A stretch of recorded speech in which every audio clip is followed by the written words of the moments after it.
बहुत बहुत आभार, बहुत बहुत धन्यवाद श्री पतराम जी सारन। ज़्यादा समय न लेते हुए मैं आमंत्रित करूंगा श्री जीवराज सिंह जी शेखावत, आपको रक्षा के बारे में जानकारी देंगे। रक्षा के क्षेत्र में आप करियर बनाना चाहते हैं, इसके बारे में हमें जानकारी देने के लिए आप विशेष रूप से 465 आरडी से पधारे हैं। आप रिटायर्ड पैरा कमांडो हैं और आप डिफेंस एकेडमी का संचालन करते हैं। बच्चे विशेष रूप से ध्यान से आपको सुने। जो बच्चे डिफेंस के क्षेत्र में जाना चाहते हैं उनके लिए आप निःशुल्क कोचिंग भी करवाते हैं। जोरदार तालियों के साथ आमंत्रित करूंगा श्री जीवराज सिंह जी से कहा।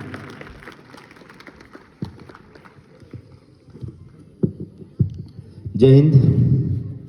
आदरणीय सम्मानित मंच, बुजुर्गगण, मातृशक्ति और प्यारे बच्चों, कैसे सब आगे आ जाओ। सादगी से और तसल्ली से बात करेंगे। नींद तो नहीं आई किसी को? सब खुश है? चल, मेरा नाम कमांडो जीवराज है और मैं 18 साल भारतीय सेना की स्पेशल फोर्स में नौकरी करके रिटायरमेंट हूँ। मैं ये इसलिए बता रहा हूँ, थैंक यू, मैं इसलिए बता रहा हूँ कि जब पता हो कि बोलने वाला कौन है तो सुनने वाले को आनंद आता है। समझ रहे बात? चलो, आप लोग सब युवा शक्ति हैं, सपनों से लबरेज हैं और सुनहरे सपने संजो रखे हैं आपने, लेकिन उनके लिए क्या करना पड़ेगा? हार्ड वर्क करना पड़ेगा, खूब सारी मेहनत करनी पड़ेगी। मेहनत तो आप करने के लिए तैयार हैं, लेकिन डायरेक्शन नहीं है। डायरेक्शन जरूरी है, तो इसके लिए क्या करना पड़ेगा? आपको मार्गदर्शन करना पड़ेगा किसी अच्छे, जैसे आज बहुत शानदार फैकल्टीज आई हुई है, सर लोग आए हुए हैं जो बहुत शानदार जानकारी दी है। सारण सर ने बहुत अच्छी जानकारी दी आपको, है ना? तो इसी तरह ग्रामीण प्रतिभाओं में इतनी अपॉर्चुनिटी भरी हुई है, इतनी एनर्जी भरी हुई है कि थोड़ा सा मार्गदर्शन मिल जाए ना तो बच्चे पता नहीं क्या कर सकते हैं। समझ रहे बात? मैं लास्ट पोस्टिंग अरुणाचल में था, तो मीराबाई चानू का नाम सुना आपने? जो भारोत्तोलन में ओलंपिक में मेडलिस्ट है, नहीं सुना? मीराबाई चानू रोड के किनारे 10 बाई 10 फीट का उसका एक बांस का बना हुआ छोटा सा घर था और वो रोजाना प्रैक्टिस के लिए ट्रक वालों के साथ में बैठ के 35 किलोमीटर डिस्टेंस ट्रेवल करके पर डे प्रैक्टिस के लिए जाती थी। उसको खाने को कुछ नहीं था, वो आसपास गांव वाले कुछ चंदा वंदा दे के उसको डाइट का प्लान करते थे। और उसी लड़की ने लोगों से कितने ताने सुने, कितनी बातें सुनी, सुनने के बाद में एक दिन ओलंपिक में मेडल हासिल किया। और उसके बाद में सबका नजरिया जो पहले था वो चेंज हो गया। सब बोल अरे मान तो पहले था, वो छोरियां करेगी। समझ रहे बात को, है ना? तो आज 465 आरडी पे गांव की बच्चियां, लड़कियां आर्मी में जाने का नहीं सोच रही ना? अब तक नहीं सोच रही ना? सोच रही है, बड़ी बात, खुशी हुई। मेरे पास में 10-12 लड़कियां ऐसी है जो आर्मी की तैयारी कर रही है। आज उनकी शाम को रनिंग है, उन्होंने तसल्ली से रिटर्न क्लियर किया और आज उनका शाम को जयपुर में फिजिकल है। और बहुत अच्छी खुशखबरी है कि लगभग सभी फिजिकल पास करेंगे और उनमें से लड़कियां आर्मी ज्वाइन करेगी। समझ रहे हो? तो बड़ी बात है अपने क्षेत्र के लिए, अपने क्षेत्र के लिए बहुत बड़ी बात है। लड़कियों, अब गांव वालों को, गार्जियंस को या मेरे खुद के अभिभावक को पूछे, छोरी ना फौज में के कशा भेज के, यही होता है ना? अब वो मिथ्या टूट चुकी है ना? अब आप लोग नए नए फील्डों में धूम मचा रहे हैं। महिला शक्ति तो इतनी तेजस्वी उड़ा रही है ना। अभी तेजस क्या पता है आप लोग?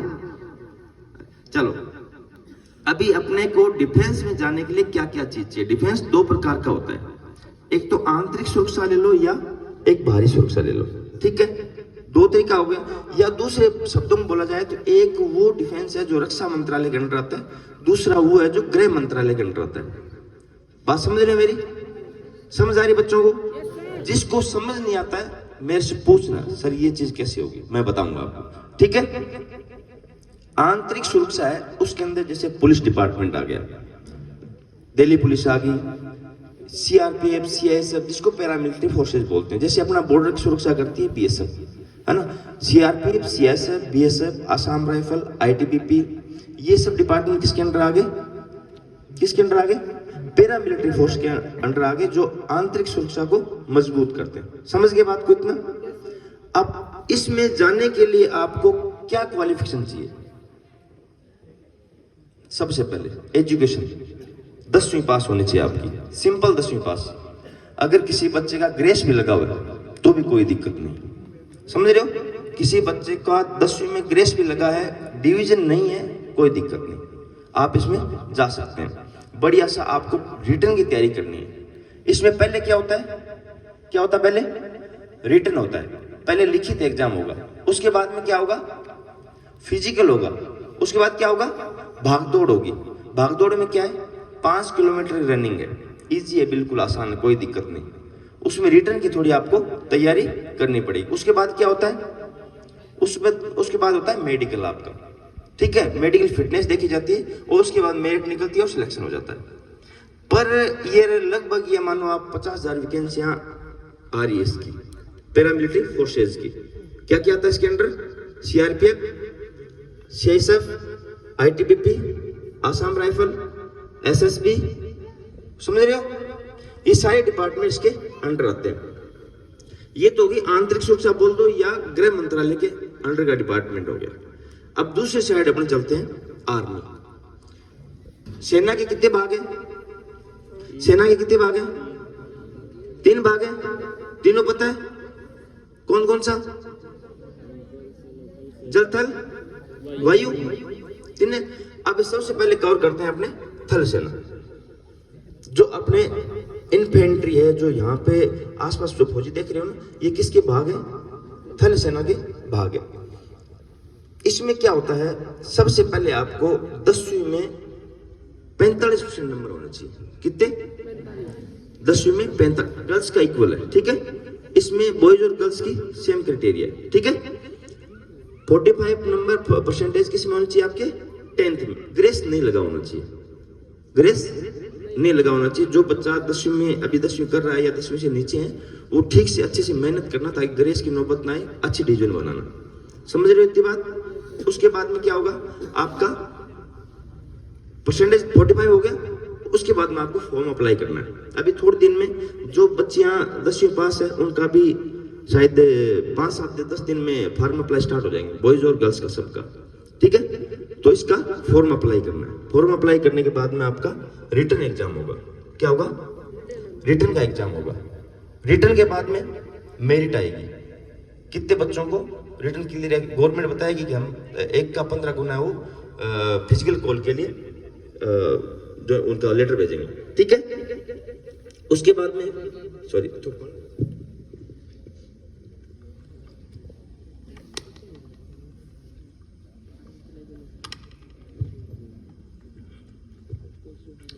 उसके बाद में उनको फिजिकल कॉल होगा।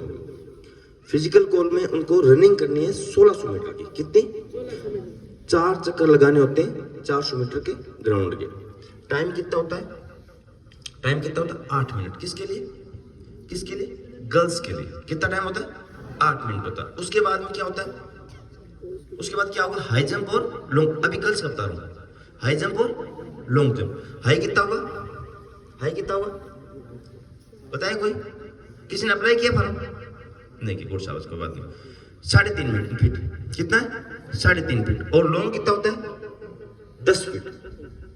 ये पास होने के बाद में, ये 3 चीजें इसकी, तीनों पास होने के बाद क्या होगा? मेडिकल होगा आपका। स्वास्थ्य का चेकअप किया जाएगा स्पेशलिस्ट डॉक्टरों के द्वारा, और उसके बाद में आपके डॉक्यूमेंट चेक होंगे, और उसके बाद में आपका ज्वाइन लेटर आएगा, जो बच्चे सिलेक्ट हो जाएंगे। बड़ा इजी सा प्रोसेस है, बस मेहनत करने वाला चाहिए, ठीक है। बॉयज का आ जाओ। बॉयज में क्या करना होता है?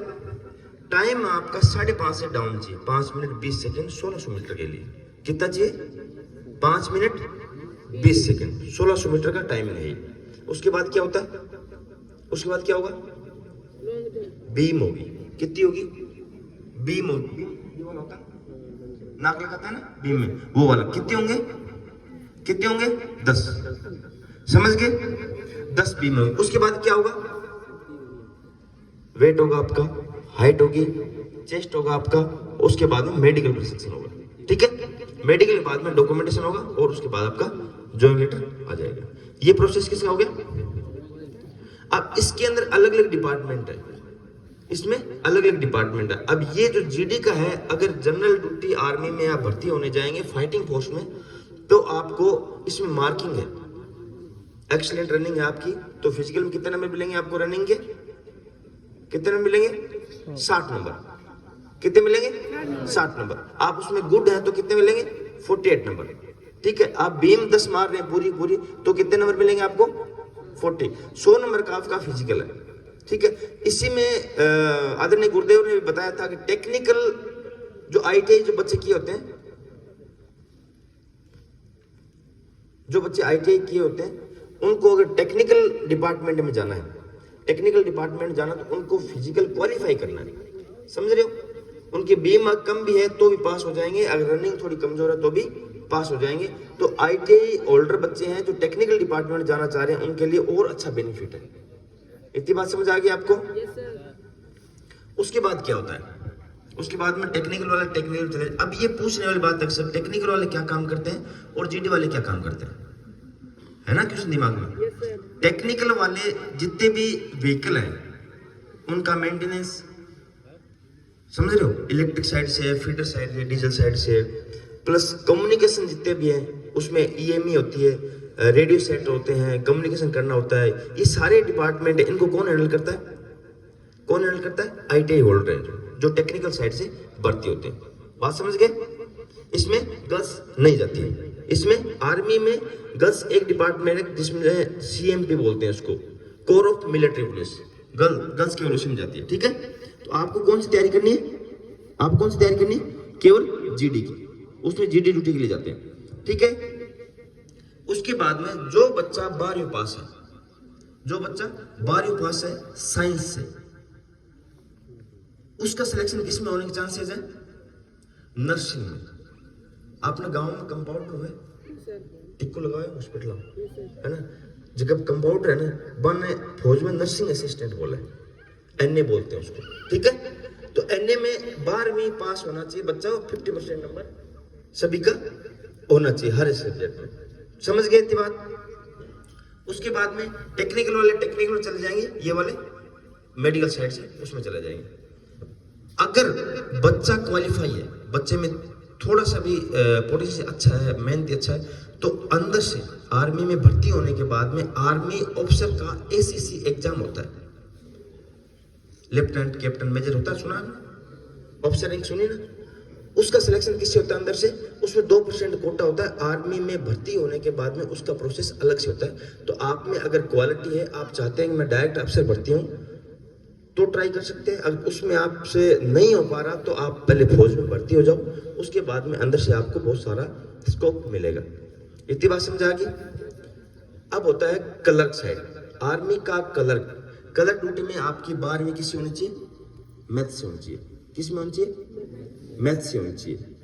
साथ में जिस बच्चे की आईटीआई की हुई है, अभी थोड़ी देर पहले किस किसने सुना, सर ने बहुत शानदार जानकारी दी डिफेंस की, 40 नंबर और 30 नंबर 2 पॉइंट बताए थे ना सर। तो आईटीआई के 40 और 30 नंबर 2 पॉइंट इसी बार ऐड किए अग्निवीर स्कीम में, पहले नहीं था, ये ऐड किया है। तो अगर आप आईटीआई होल्डर हैं तो बहुत ही शानदार मौका है, क्योंकि पहले तो ये कर रखा था एनसीसी सी सर्टिफिकेट को सीधा भर्ती लेते थे, उसका एग्जाम नहीं होता था, उसका फिजिकल और मेडिकल 2 ही चीज होती थी। उसके बाद में एनसीसी को भी 20 नंबर देने स्टार्ट कर दिए और उनका जो प्री एंट्री थी वो बंद कर दी। तो एनसीसी से भी बड़ी तवज्जो दी है गवर्नमेंट ने, किसको, आईटीआई को। तो बच्चा 10वीं पास के बाद में जो आईटीआई करना चाह रहा है वो और भी सोने पे सुहागा है। और समझ रहे बात है, 12वीं पास अगर आपने मैथ से कर रखी है तो एयरफोर्स और नेवी दोनों में जाने का आप पास में शानदार मौका है। अभी जो ग्रुड कमांडो होता है वो किसमें होता है, एयरफोर्स। ग्रुड कमांडो किसमें होता है, अच्छा, कमांडो के अलग अलग डिपार्टमेंट होते हैं। ग्रुड कमांडो तो किसका होता है, एयरफोर्स का होता है। आप लोग कमांडो कौन कौन बनना चाह रहे हैं, कौन कौन हाथ पर करो, तो क्यों सर मारे, बनना तो सर सभी चाह रहे हैं, हिम्मत नहीं हो रही है ना। जो जो गरुड़ कमांडो बनना चाह रहा है वो एयरफोर्स में अप्लाई करो। उसके लिए 12वीं में शायद अभी थोड़ी देर पहले मैंने सुना था अगला सत्र अपना साइंस मैथ स्टार्ट हो रही है ना। तो बड़ी खुशी की बात है, देखो कितना अच्छा मौका मिला आपको। तो अगले सत्र में बहुत शानदार तैयारी करो, मैथ से तैयारी करो, गरुड़ कमांडो बनने के लिए एयरफोर्स ज्वाइन करो और मार्कोस कमांडो बनने के लिए। अभी 4-5 दिन पहले एक ऑपरेशन हुआ था, जहाज पानी का जहाज छुड़वाया था, सुना आप लोगों ने? किसने सुना था? मार्कोस कमांडो जहाज छुड़वा के लाए थे, किडनैपिंग जहाज था उसको। तो मार्कोस कमांडो किस में होते हैं?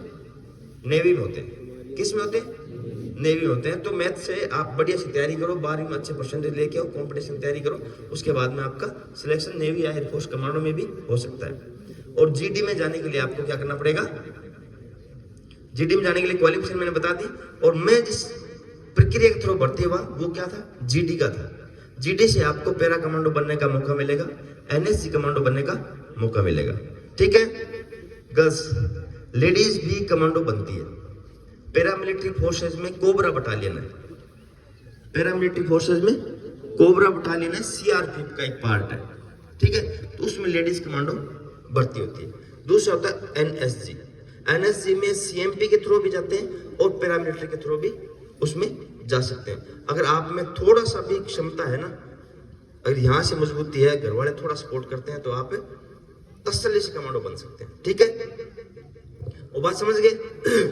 और किसी का आप लोगों को क्वेश्चन हो, मैं बहुत कम टाइम लूंगा, ज्यादा नहीं लूंगा, किसी को क्वेश्चन हो तो पूछ सकते हैं। मेरा नंबर ले लेना सर से। किसी बच्चे को मेडिकल चेकअप करवाना हो, किसी बच्चे को जानकारी लेनी हो, पूछ लेना। अपना निःशुल्क है, जो फौज में सीखा वो सब सिविल में सिखा रहे हैं बिना पैसे के। कोचिंग फ्री है और फिजिकल फ्री है, समझ गए?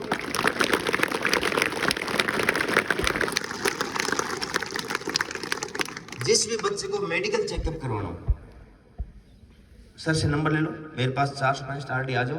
मैं आपका निःशुल्क, कोई चार्ज नहीं, हमारे किसी प्रकार कोई चार्ज नहीं है, निःशुल्क मेडिकल करूंगा। कुछ पर्सनली आपको जानकारी लेनी हो तो भी अभी आप नहीं पूछ पा रहे हैं तो कोई बात नहीं, आप मुझे बाद में कॉल कर लेना, मैं आपको तसल्ली से सब चीजें समझा दूंगा। बेटिया, जो भी किसी का क्वेश्चन हो तो आप मुझे कॉल कर सकते हैं, है ना। अगर किसी को फिजिकल करना है तो भी निःशुल्क है, कोचिंग करनी है तो भी निःशुल्क है, कोई दिक्कत नहीं। और तुम ही हो बेटा जो कुछ इन जो गांव में बच्चियां, कुछ ऐसी है ना जो घरों में रोड रखी है, इनको देसी भाषा में बोले तो, है ना। छोरी है के कशा पढ़ा के बोलते ना सर, 10वीं पास कर ली घनी। यही छोरियां मेरे पास में 12 बच्चियां ऐसी है जिसके पापा एक के मोची हैं, एक दूसरे की दिहाड़ी करते हैं। इस प्रकार की बच्चियां हैं जो आज जयपुर में दौड़ रही है, समझ रहे बेटा, है ना। तो आप बहुत कुछ कर सकते हो, थोड़ा सा माइंडली रूप से मजबूत हो जाओ। आने वाले टाइम में अगर आज आप जागृत नहीं, आज आपने अपने आप के लिए मेहनत नहीं की, तो आपको एक गाय की तरह इस खूंटे से खोला जाएगा और दूसरे खूंटे पर बांध दिया जाएगा। आप पशु से ज्यादा कुछ नहीं है, बुरा मत माना, सॉरी मेरी कोई बात का, ठीक है। कड़वा है सत्य है, तो इसलिए अपना जीवन अपनी स्वतंत्रता से, अपने विचारों से जीना चाह रही हो तो आज मेहनत कर लो, ठीक है बेटा। मेहनत कर लोगे, अपने कदमों पे खड़े हो जाओगे, सब बोल अरे आज छोड़ मन पे लिटाओ, आज बहुत शानी टाबर है, होता नहीं सर, है ना। तो जी जान लगा के मेहनत करो। बहुत सारे क्वेश्चंस हैं जो बचे हुए हैं, आप मुझे कॉल कर लेना कभी भी, मैं आपको जब भी कॉल करेंगे आपको संतुष्ट से जवाब दूंगा। और आपको मेरे साइड से ट्रेनिंग करवाना होगा, जो भी करवाना मैं निःशुल्क करवाऊंगा, कोई चार्ज नहीं, ठीक है। स्कूल प्रशासन का बहुत बहुत धन्यवाद, आपने मुझे याद किया, इतना बोलने का मौका दिया। थैंक यू, आभार, जय हिंद।